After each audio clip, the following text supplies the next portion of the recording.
Hi, welcome to the Sales Strategies for Christian Coaches podcast. I'm Justin Janowski, your host, and I started my Christian coaching business, Faith to Influence, in December of 2018, just hoping to make it as a coach. My goal was to earn $60,000 in my first year in business, and God provided way beyond that. I collected over $250,000 in year one and over $2.1 million in my first 6 years in business.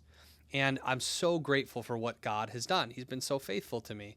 I also know that I had a few advantages. I had mentors who had taught me things that made a big difference in helping me get off to a fast start in my business. And that's what we focus on in the Sales Strategies for Christian Coaches podcast. The things that I think are most important that many new Christian coaches are struggling with, like business design, offers, pricing, mindset around sales and money, and sales strategies, specifically high integrity, high converting sales strategies that feel good for you and your clients. That's what we're going to focus on in this podcast. And today specifically, what I want to talk to you about is being more assertive, authoritative, and directive as a salesperson and as a leader. This lesson might trigger you a little bit.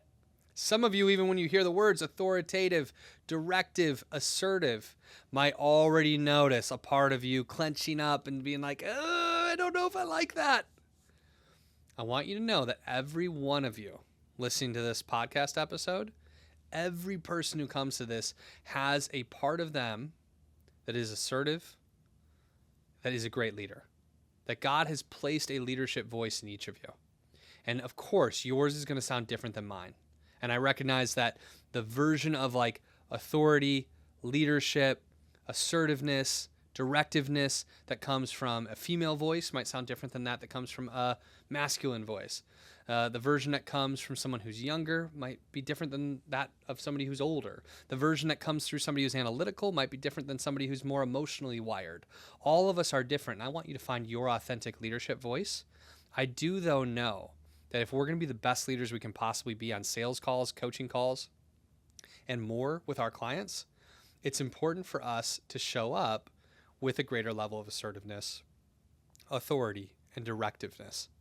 What I think many coaches do on sales calls in an effort to be nice is show up with language patterns that are too passive, that communicate a lack of confidence, that communicate a tremendous amount of self-doubt, and that make it harder for our clients to trust us and to trust that we're the coach who can properly love and challenge them to help them get the results that they're after. And I think I make more sales because I find a way to lovingly challenge people and to bring forward a voice that is directive, confident, has authority and expertise in it, while also maintaining that loving nature. And I want you to find your version of that. I remember having great mentors who showed me versions of that helped me find my authentic voice in it. Here's some examples of what I mean. Some people will, at the opening of the call, spend too much time in rapport building, small talk at the beginning of the call, because they're afraid to begin the conversation and get to the sales part of it. And so they'll small talk until the client is saying something like, okay, so what are we trying to accomplish here? Or what's next? Or the client's setting the pre-frame. One example of being assertive and being a leader in your calls and being directive is setting the pre-frame. Now, I'm still going to do that in a really loving way. I'm going to say, hey, I'm so excited to be connecting with you. I might be like 1 minute into the conversation, like, hey, how are you? How's your day been? Awesome. My day's been great. I'm excited to be connecting with you. Would it be all right with you if I set a simple structure for this call? I'm still asking permission and consent. I'm still really loving, but I'm transitioning into the conversation, asking permission to set the frame, set the structure for the call. And then I'm going to do it with confidence. And I'm going to ask for their consent again. I'm going to be clear throughout the pre-frame that my outcome in this call is to figure out whether or not it's a fit for us to work together. I'd like to ask you some questions about this, this, and this. And then at the end, if it seems like a good fit, I'll explain specifically how I work with my clients, and you and I can decide either to work together or not work together. And either way is fine with me. Does that sound good? You might find in my tone that there's a little bit of authority, there's a little bit of assertiveness, there's a little bit of confidence there. Now, I'm not trying to be an egomaniac. I'm not trying to be way over the top with this, but there's a certain confidence and an assumption that they're going to be a yes to this pre-frame. But even choosing to set the pre-frame has a little bit of bold assertiveness in it. And when they say yes, we can start asking questions. Now, some people are very timid in their question asking. It's almost like they're embarrassed or ashamed or feel like they need to explain why they're asking the questions a little bit too much. Maybe to say, like, for me, I always ask people how much they're earning in their business right now and how much they want to earn. This is very relevant for me because I help people earn more income. But what some coaches might do if they were like a business coach who's going to help a business grow its revenue is they might be like, hey, I know this is a little bit awkward sometimes to talk about, but I'm wondering if you might be willing to talk about money and how much you guys are earning so that we can understand like what your goals are. And, if it's not for you, you don't have to talk about it, but what do you think? Are you open to talking about how much you guys are earning? And that's fine, but it's not the most effective way forward. More effective than that is just to say, how much revenue did you bring in this year and what would you like to earn next year? And to just assertively get into the question without shame. This takes practice. This takes courage. There's a boldness here, but we can get better at it. And if we communicate with too many question marks and too much self-doubt and too much explanation, it can communicate and translate a lack of confidence, a lack of certainty, a lack of belief, a lack of expertise, and maybe even a lack of the capacity to be the coach that they need. Even if you absolutely can be the coach that they need. If we're too ashamed and afraid of sales and asking hard questions, people are going to begin to question whether or not we're the right coach for them. And I want to invite you to a little bit more boldness. I'm not talking about dramatic change. I'm not talking about going from who you really are to somebody dramatically different. I'm just talking about bringing a little bit more assertiveness forward. For me, I sometimes even ask questions in a directive way. And what I mean by that is I might turn a question into a statement. And it's simple. It's still loving. It's got my loving natural tone. But instead of saying like, so would you be open to telling me a little bit about you and your business? After my pre-frame, when I say like, does that sound good? And they say yes, I might say, great. Tell me about your business. You can hear the directiveness of that. Awesome. Tell me about your business. Or maybe when I ask a question and somebody shares an answer and I recognize that there's a deeper answer beneath that, something that's meaningful, there's a little bit more juice and emotion under the surface. If I ask them an initial question, I receive their answer, I might occasionally say, interesting. Tell me more about that. That's a directive rather than a question. I'm not talking about like something dramatic or crazy here, right? I hope it doesn't feel that way to you. But could you be just bold enough to occasionally direct rather than ask?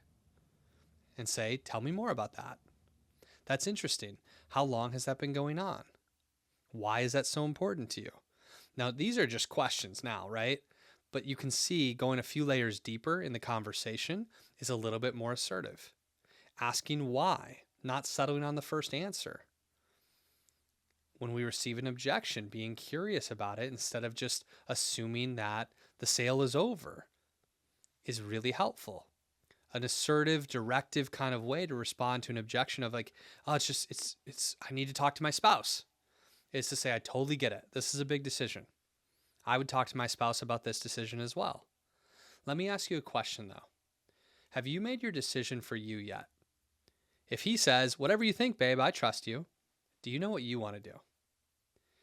Can you feel the authority here? Can you feel the assertiveness? Can you feel the directive?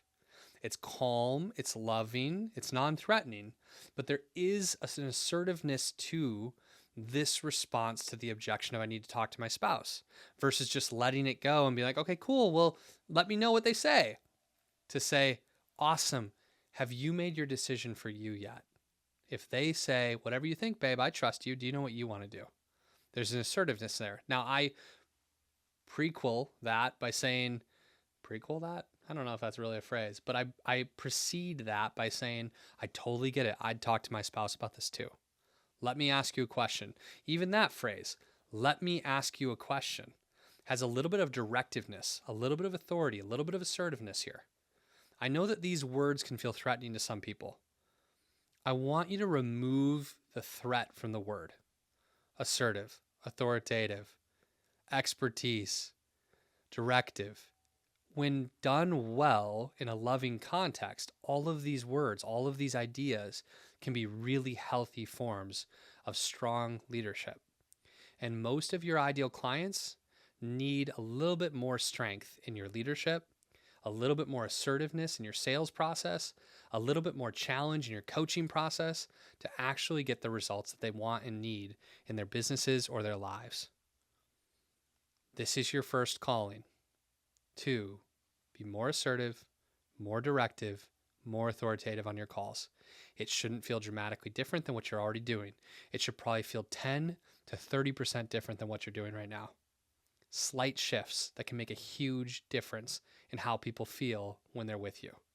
Try it on, test this out, know that we need repetition, and know that God probably wants to call that version of you out. Our role as Christians is to be apprentices to Jesus, the King. And Jesus, if we're trying to be his apprentice, we're trying to be more like him, the most loving person of all time. And was he authoritative? Yes.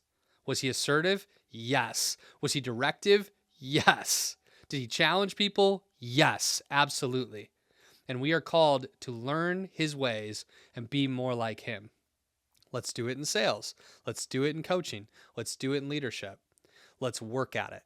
Be patient and loving and graceful with yourself if this is hard for you as you begin to get the reps, and stay in the battle for this because it's important. God bless you. Have an amazing week.